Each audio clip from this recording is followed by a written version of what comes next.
the heart of the Mediterranean, there exists a special world where bears and eagles live free among the vestiges of a distant past.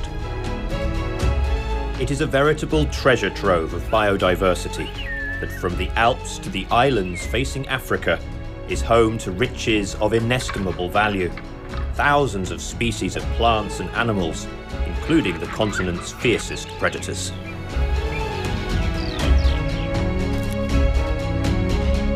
This is Italy. Here, among the art and the history, a wild heart beats.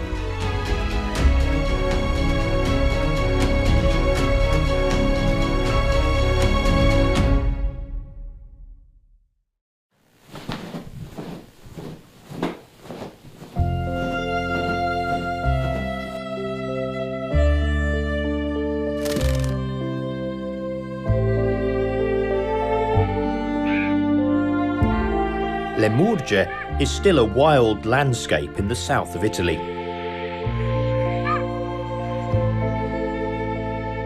It is one of the least densely populated areas in Europe and is home to thousands of free-ranging cattle, horses and donkeys. Nobody knows how many there are.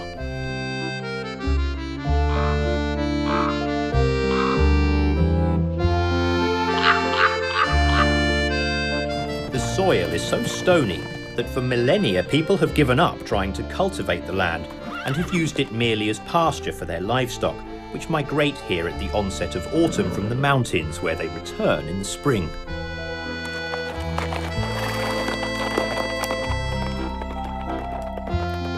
Like every respectable kingdom, this one has a sovereign, a queen to be exact. The largest, the fiercest, the praying mantis.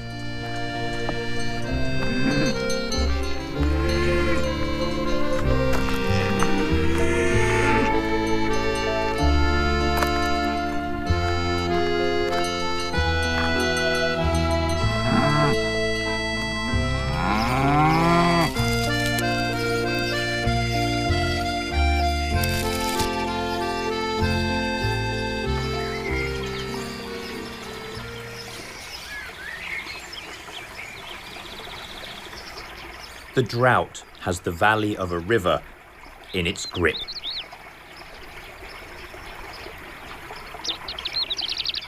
Only a few puddles, dwindling day by day, remain among the pebbles of the riverbed. They are swarming with thousands of creatures, hoping to survive. This is the other side of the Mediterranean.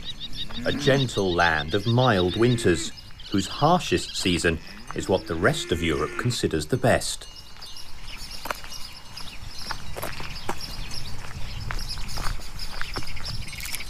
Because here, the summer is long. It doesn't rain for 4 months. The sun is relentless and absorbs every drop of water from plants and earth.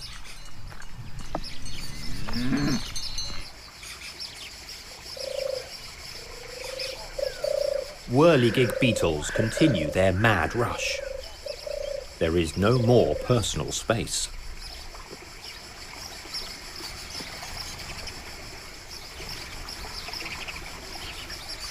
For the pond skaters, a small pool is a hunting paradise which attracts thirsty insects.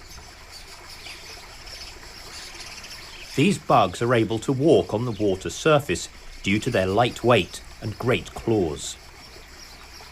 They sting their victims with a rostrum, which has the double function of killing the prey and then sucking the body fluid out of it. The fish are trapped in a few puddles, their level falling day by day. If it doesn't rain soon, they'll die. Those that survive risk becoming prey to anglers who can take advantage of a pool of fish that cannot escape.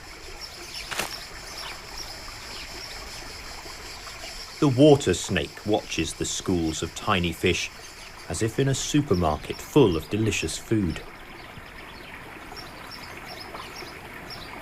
The crab is unable to catch a live fish darting around, but hopes to get some leftovers.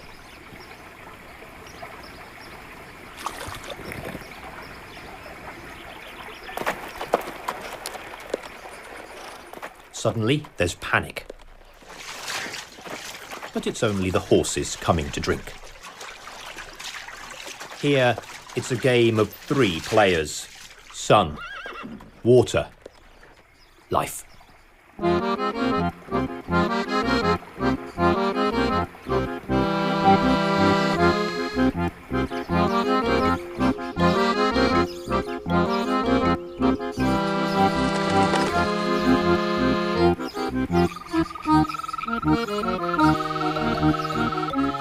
There's still some water in a little spring that could prevent the death of countless invertebrates and amphibian species, and especially the livestock raised in the wild.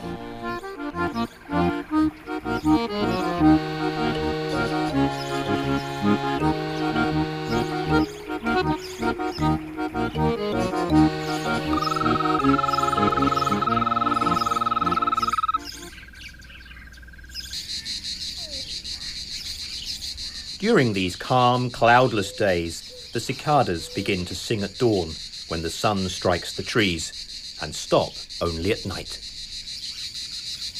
The cicadas are cheap food for animals that eat insects, but are too big for the little tawny pipit, indomitable lord of the sun-baked steppe that stretches to either side of the stony river.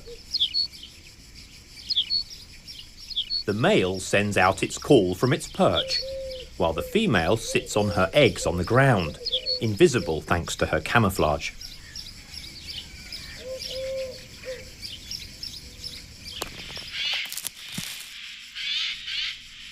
In a pine wood, the jays go in search of cicadas, and even the foxes are hunting for insects. But there's a smell of smoke in the air.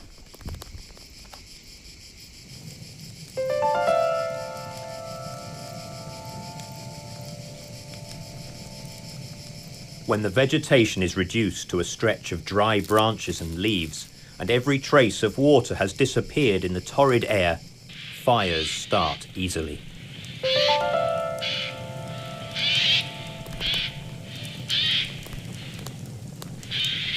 For some animals, a rapid escape is impossible. Some make a desperate attempt, but they may not succeed.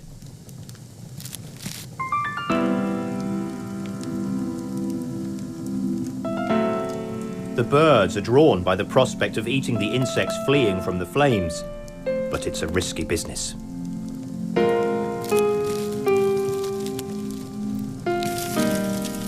Fires are one of the curses of the Mediterranean region. They are not spontaneous, but caused by people, ignorant or aware of the devastation they cause, destroying scrub, the steppe, and evergreen forests.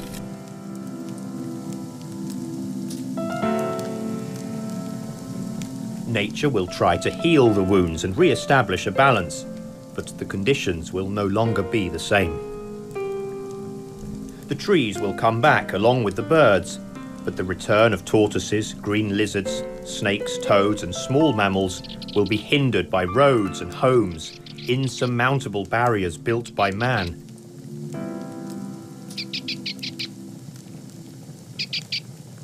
And the new ecosystem will be less rich.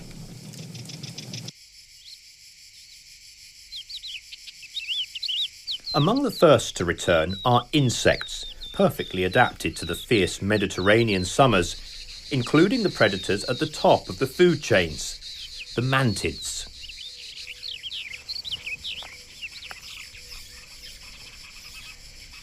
The mantids belong to a particular order of insects and are related to cockroaches, among others, but they are skilled hunters.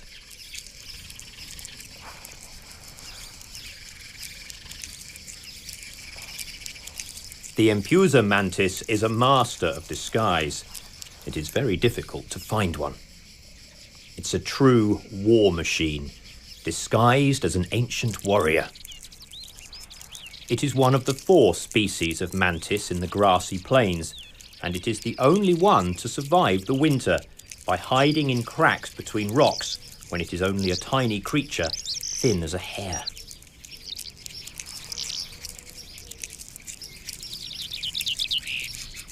The brown amelis is perfectly camouflaged among the dried grasses.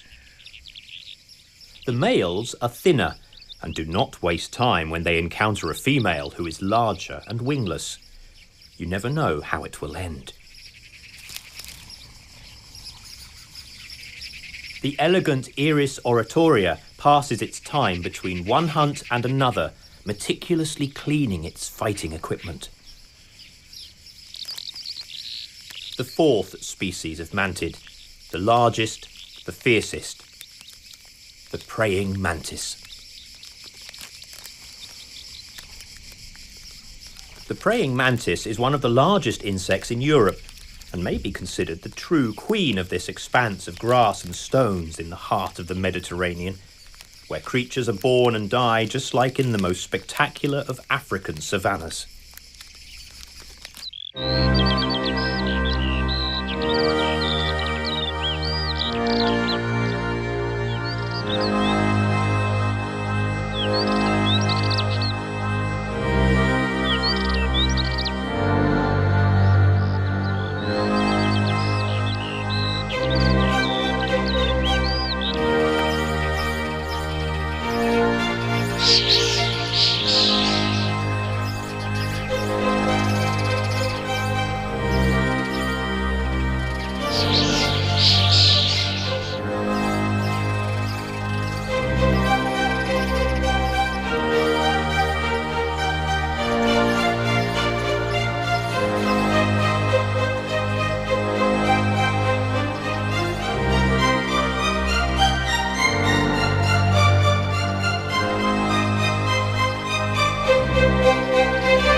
The most precarious moment of her existence is molting, a process that she has repeated 5 times.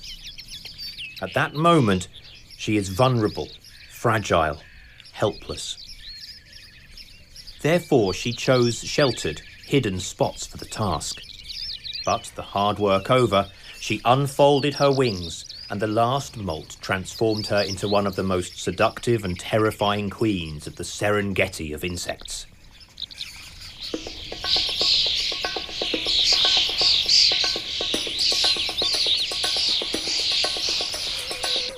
Several times a day, she dedicates herself to cleaning her front legs, bristling with deadly spikes, so that she is always in perfect working order. She needs to be prepared not only to attack, but also to defend herself at any moment.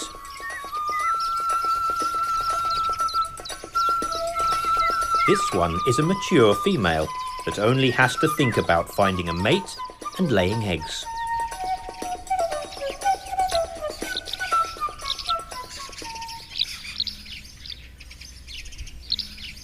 As green as spring grass, she stands out among the now dry vegetation. Other praying mantises are brown and yellow, perfectly camouflaged. They belong to the same species, but are born with the right clothing to camouflage themselves. Life will be more difficult for the green queen. She will have to try not to be seen by anyone, prey or predators.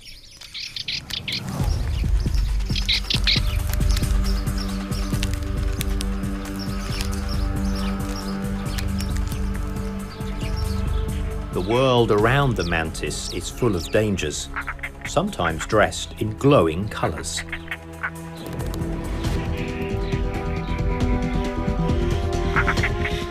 European rollers go in search of insects to feed the chicks growing in the cracks of a centuries-old abandoned farmhouse.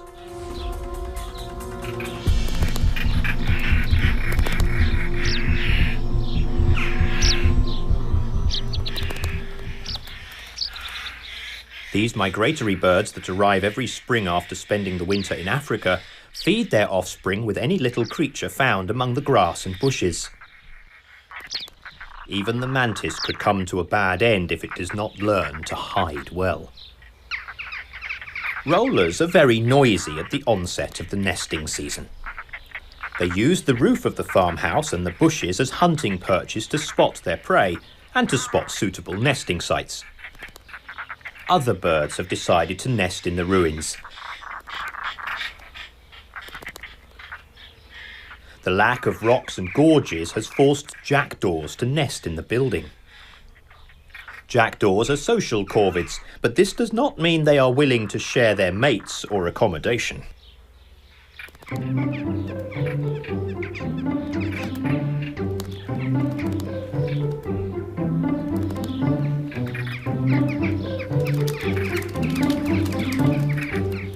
Continuous duels take place in this previously silent and solitary ruin. The rollers must wait for the jackdaws to conclude their breeding cycle in order to find a suitable free hole in this old farmhouse. It is not an easy task for the blue-winged African visitors.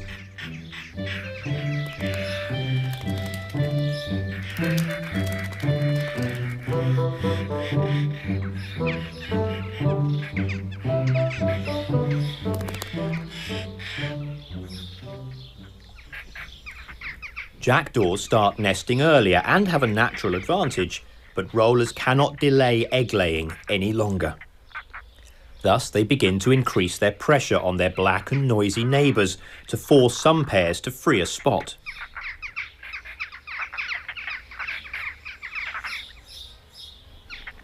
The pressure to find a comfortable nesting site is very high for smaller birds too. The sparrows are also engaged in the battles over nesting places, but the rollers have no difficulty moving sparrows, which keep a safe distance from their neighbours, but do not give up the spot completely.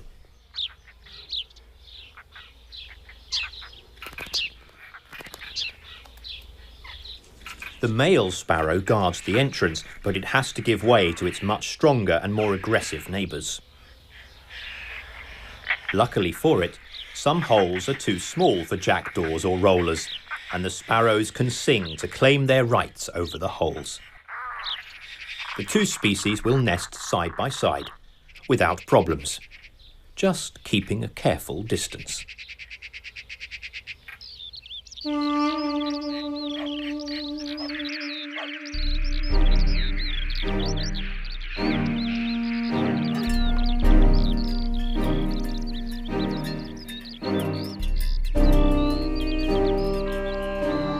Transhumance is an ancient phenomenon that has shaped the landscape of the whole of Mediterranean Europe, linking the mountains to the lowlands and plateaus of southern Italy.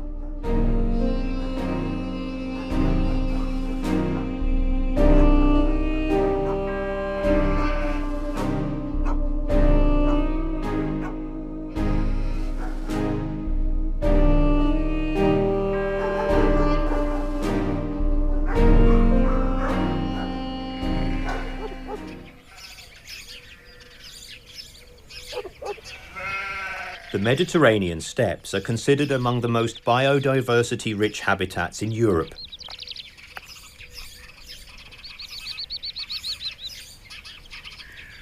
Nobody has yet made a full inventory of all the insect species living in these grassy plains, but they are certainly thousands. They are prey for many species of birds, reptiles and mammals, but they are also predators and fill all the ecological niches along the food chain.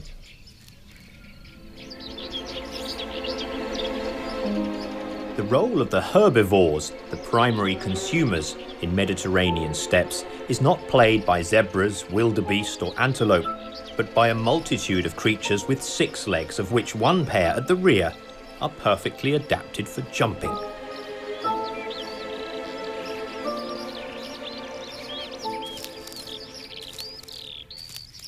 These are the crickets, grasshoppers and locusts of a wide variety of species that survive on herbs, leaves, flowers and seeds, and thus occupy the second link in the food chain. They are divided into two major groups, the bush crickets and the grasshoppers. Bush crickets live where the grass grows thickest, along with blackberry bushes and small trees. If we were in Africa, this environment, the transition area between the grassland and the forest, would be called bush.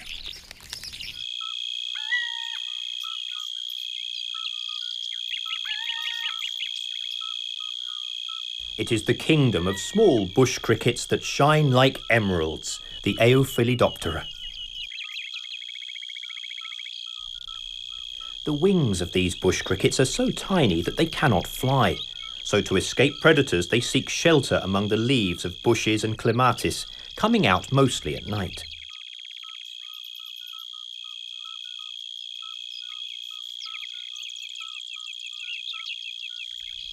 Bush crickets are normally vegetarian, but sometimes they discover the pleasures of flesh and do not even stop at cannibalism.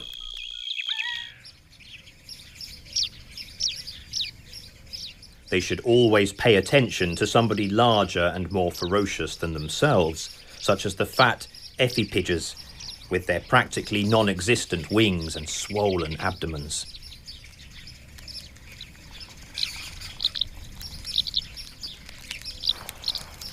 They cannot fly or even jump, but they can shriek and bite ferociously when threatened.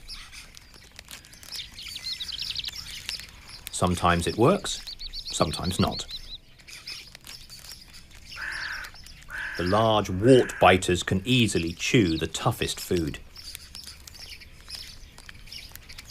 There is always somebody higher in the food chain. Hidden among the branches of a shrub that has survived the endless dry season, a predator squeezes its prey in a death grip. The saga pedo is simply a predatory bush cricket, but she can kill creatures almost as big as herself. The saga pedo is a predator at the top of the food chain. It is the largest insect in Europe, 12 centimetres from the head to the end of its razor-sharp ovipositor. It is a female, there is no doubt about that. There are no male saga pedo. The females reproduce all by themselves by parthenogenesis, that is, remaining a virgin. To produce eggs, the female just needs a lot of food: grasshoppers, crickets, even mantids. These predatory bush crickets have dared to do what for some human beings is still a dream, or perhaps a nightmare.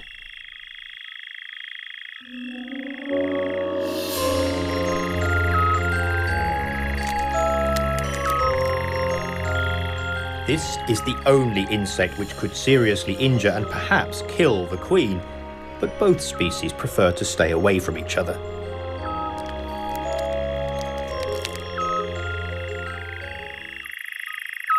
Saga is most active at night, when mantises prefer to rest, motionless. Usually.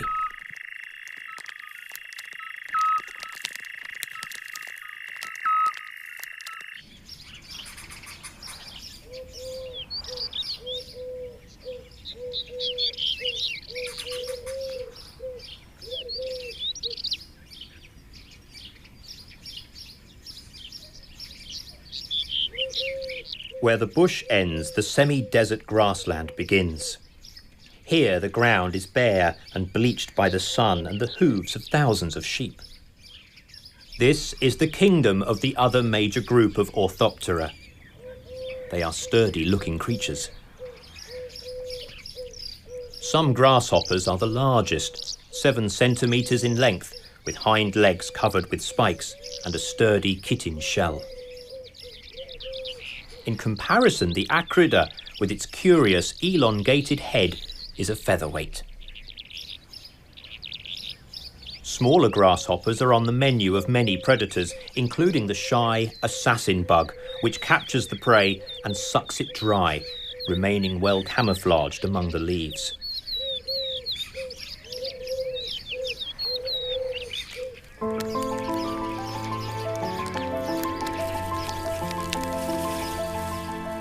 Usually grasshoppers are invisible when they are still, but when they shoot up in the air they display red or sky blue wings. This sudden flash of colour may serve to disorientate or frighten a predator and give the insect a chance to escape. Usually.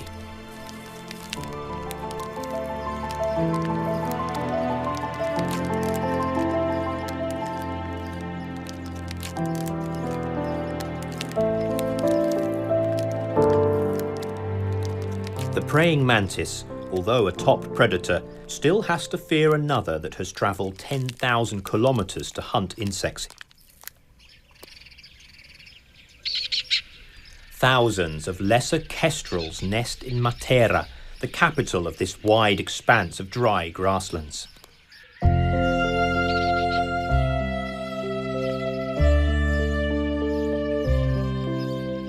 60,000 people live in Matera, together with the lesser kestrel, one of the most endangered species of bird in Europe. This is one of the most important colonies on the continent.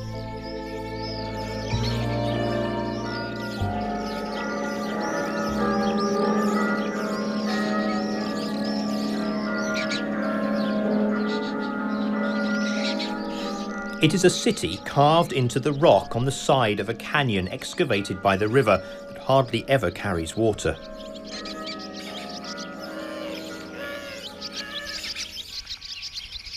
The canyon is called Gravina, the waterless river, and the town is a World Heritage Site. Matera has a historic part called the Sassi, an incredible housing system excavated from the limestone, inhabited by a number of birds, including tits and the shy rock sparrow. It is rather different from the more common and noisy Spanish sparrows, which nest in the cracks in the walls. The rarer blue rock thrushes, which in Italy are known also as solitary sparrows, have laid their blue eggs in a sheltered place to avoid the incursion of jackdaws, which are always looking for eggs and nestlings.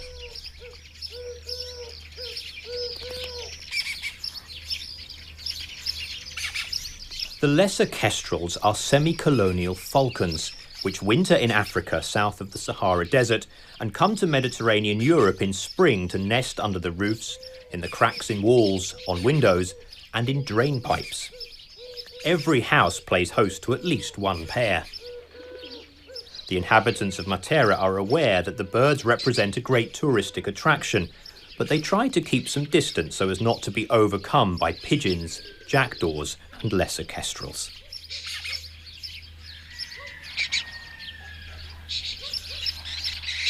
Between May and August, Matera's lesser kestrels consume 24 tons of insects from the steppes on the Merger Plateau around the city. Approximately 20 million insects and other arthropods.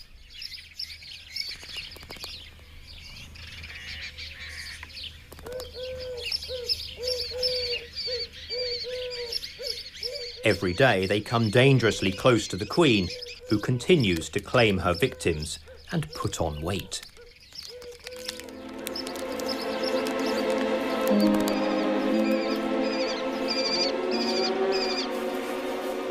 The season proceeds without a drop of rain. The plants survive with the humidity of the night air, the herbivores with water in the plants, the predators with the fluids of their prey. The river now is completely dry. Perhaps some creature has survived in some hidden puddle, but here, there are no survivors.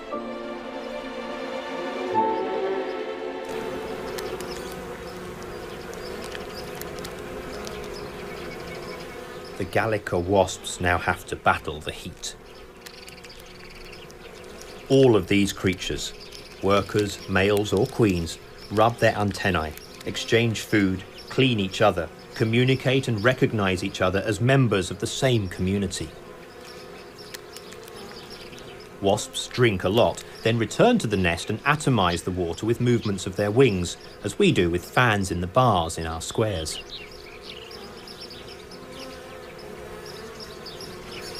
Wasps are equipped with a poisonous sting that is used for hunting or defense, but is useless against their fiercest enemy. Wasp movement does not escape the careful eyes of a hunter that does not fear their sting. The honey buzzard locates the wasp's nests and then dives to pick up its booty.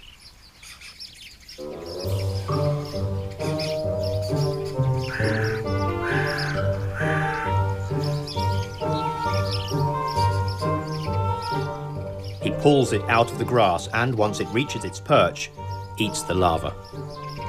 Within a few seconds, it has destroyed a few weeks' work.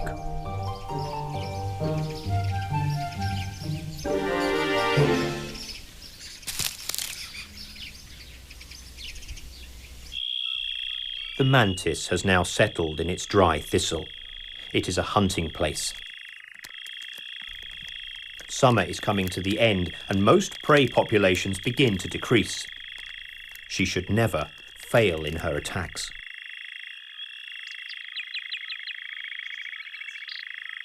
The thorns providing some protection from predators that could be a risk to it. She is now at the end of the long growing cycle. She is mature and quite ready to reproduce. The night brings a little respite from the heat and blinding light. The moon rises and sets, bathing the grasslands in a ghostly light. It is the right time for the stone curlews to call and for the queen ant to move outside, escorted by huge soldiers and workers.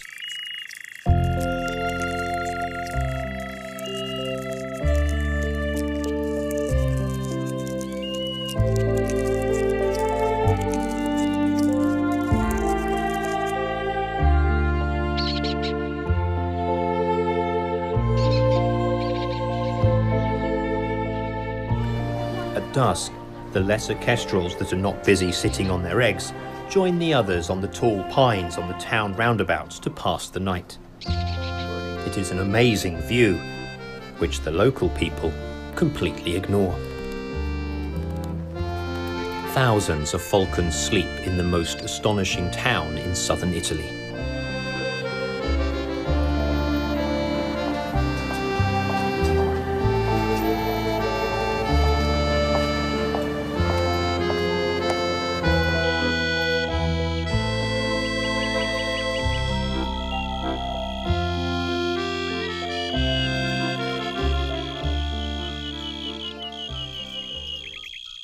Under cover of darkness, the little empusa are born.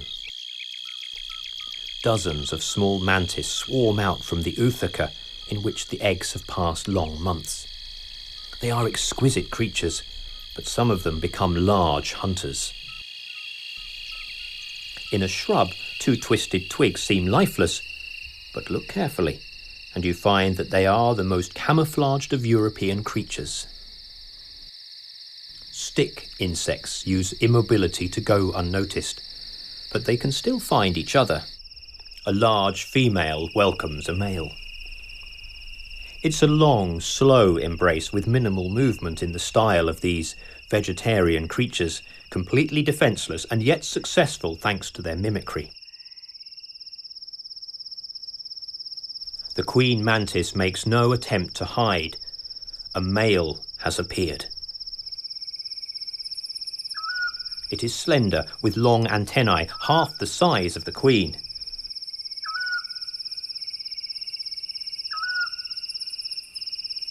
The female sees him as potential prey and slowly approaches.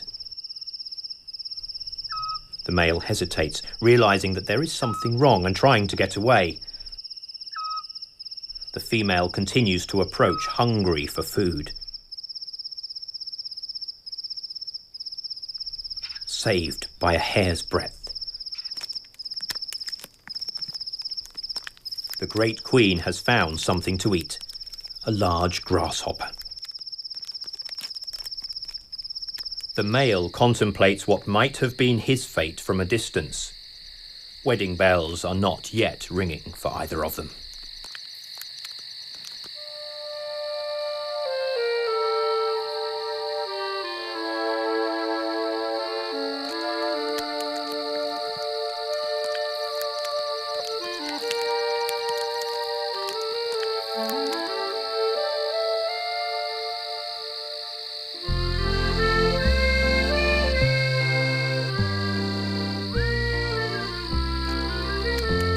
stick insects recover from a tiring embrace, eating delicate leaves.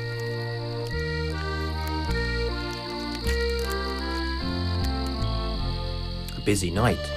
An emerald bush cricket lays its eggs, moving the ovipositor deep in the soil.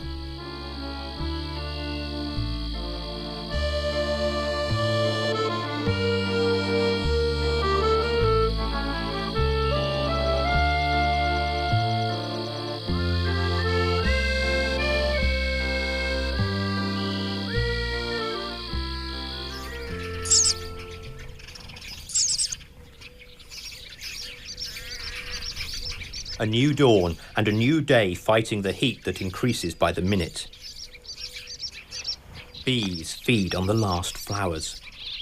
Some birds still sing to defend their home range, but most animals retire in the cover during daylight.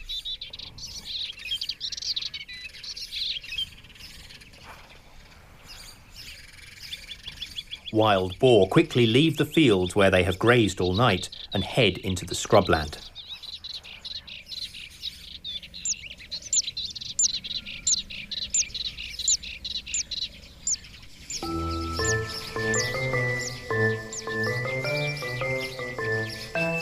Now the summer is coming to an end and the temperature begins to drop significantly. The days are shorter and the insect populations diminish gradually. The grasshoppers are now at their most active. The males stage their ballet, moving their hind legs so that when a female signals that she is available, the first begins and then a circle of admirers forms, interfering with the couple's lovemaking.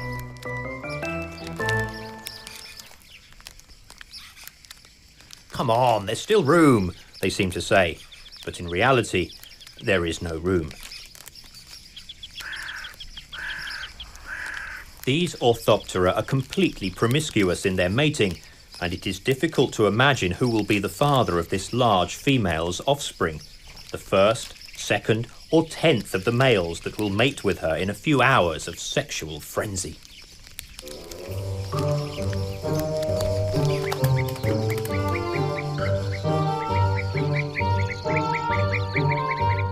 Insects and birds have engaged in a battle. The first reproduce as much as possible. The others try to eat as much as possible because they must migrate.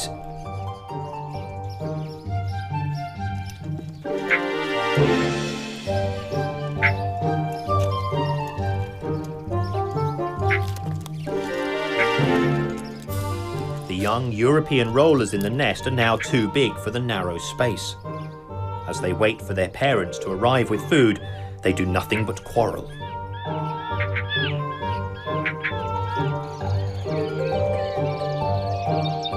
The mantis has escaped it, but now has to deal with another threat, this time 8-legged.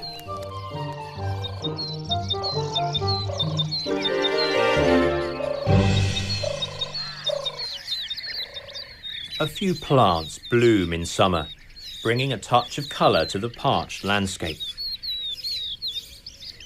Chamomile, thistles and wild artichokes have the ability to store water up to the last molecule and use it to flower and produce seeds when other plants are dying. The few flowers exert a great attraction on the many insects. Perching on a flower is like sitting by the banks of a pool on the savannah. Sooner or later, something will come along and suck the nectar in search of fresh petals.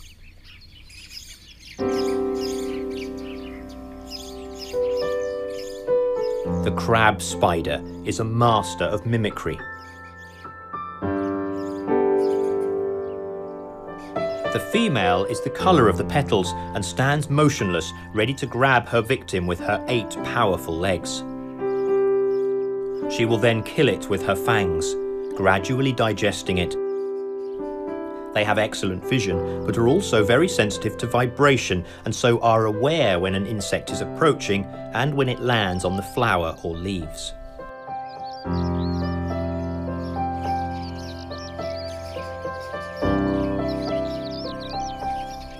Spiders have been on Earth for 400 million years and are therefore extremely ancient creatures. There are more than 40,000 species, and they play an important role in the ecological balance. Some species of spiders use the traditional web. This time it looks like a tarpaulin lying on the ground, ending in a funnel. At the centre of the funnel, there it is, the wolf spider, lurking.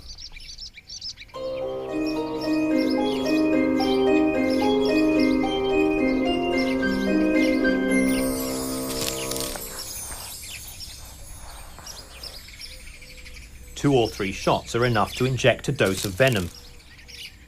The grasshopper goes into convulsions and is semi-paralysed, and the spider grows bolder. Further injections of venom. The grasshopper is larger than the spider, but cannot do anything. He loses a leg and is doomed. The wasp spider is one of the most dangerous, wrapping its prey in a shroud of silk, then eating it slowly. Its striking colouring with its black and yellow stripes is a clear sign of danger, which every animal is able to understand. All mantises are in danger.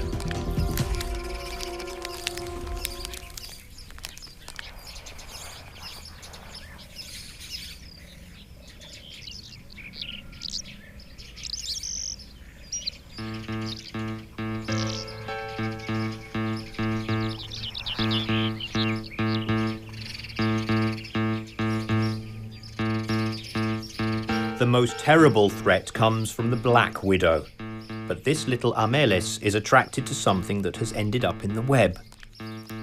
A grasshopper, already trapped, an easy and tempting prey.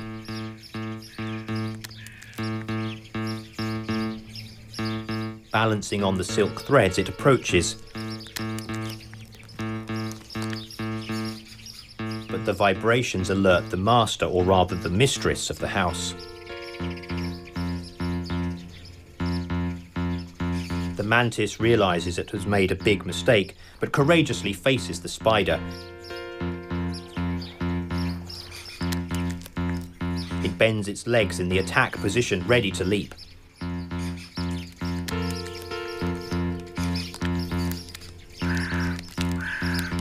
The black widow backs off. This mantis is a tough nut. The mantis begins to walk back on silk threads.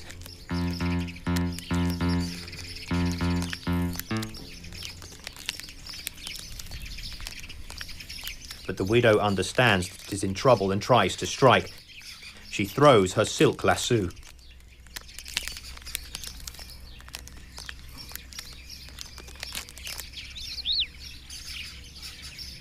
It's over. In a moment, he is tied up, immobilized.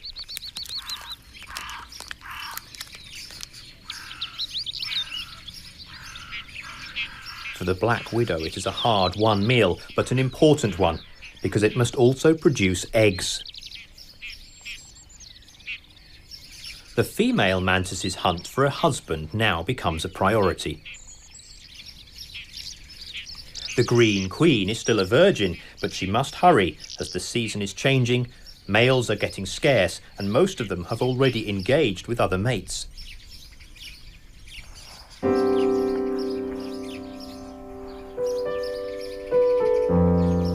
Time is a delicate matter. Among mantises, both sexes are top predators and cannot get engaged just like that.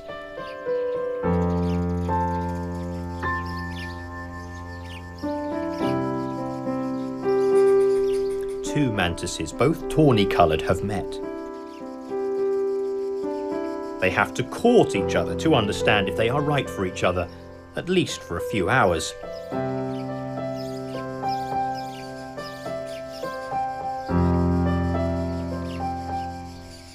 The female mantis emits a pheromone trail that exerts an irresistible pull on the male, which, in almost all species, is much smaller. The female is signalling her availability for courtship, but the slight male has to be careful, or he could end up being devoured before they even mate. The threatening posture of the female should warn potential partners. One false move, and he's had it.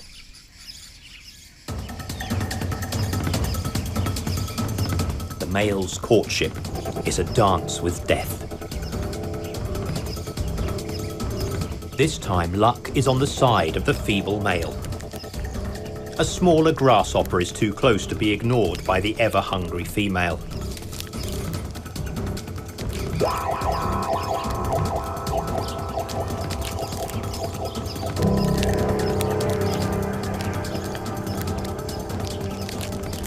Eating and mating, two primary and primordial impulses. The preservation of the individual through food and that of the species through reproduction. Now, the male detaches from his companion. In a matter of seconds, he has a rare chance to flee.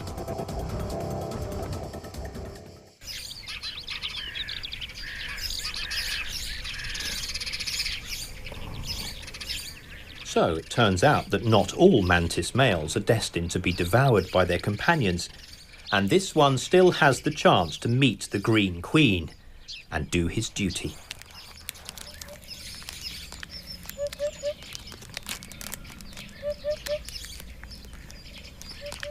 Her charm is irresistible. The male, the colour of dried leaves, has succumbed to her perfume. The Green Queen feeds on a large acrida, but she goes on with the long mating and is still hungry. This time, the female mantis goes all the way.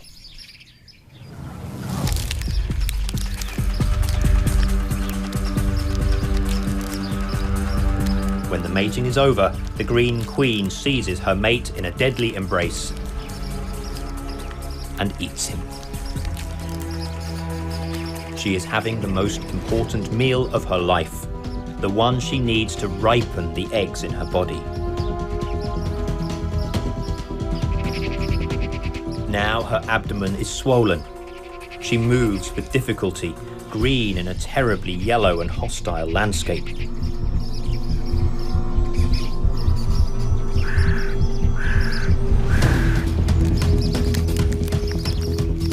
She drags herself to a safe place to lay her eggs.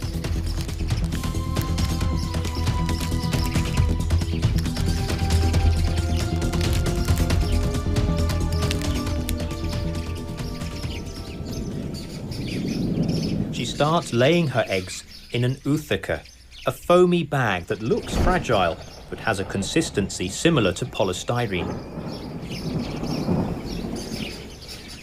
Making the ootheca takes about 5 hours. It is hard work, and once the task has been completed, the biological cycle of the mantis ends.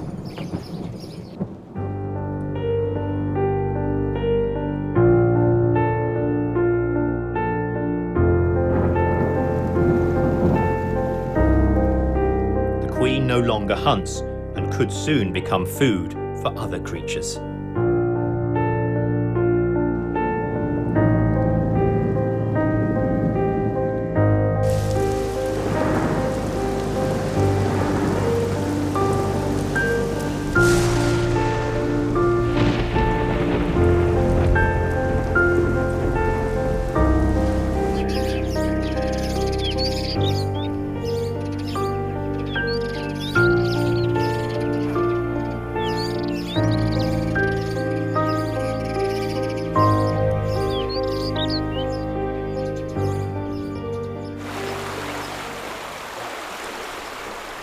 The first rain, after 4 months. Water is running fast. The waterless river has become a powerful stream. The fish which survived are safe. The oothecae will guard the offspring of the queens of the waterless river during the coldest and wettest months of the year.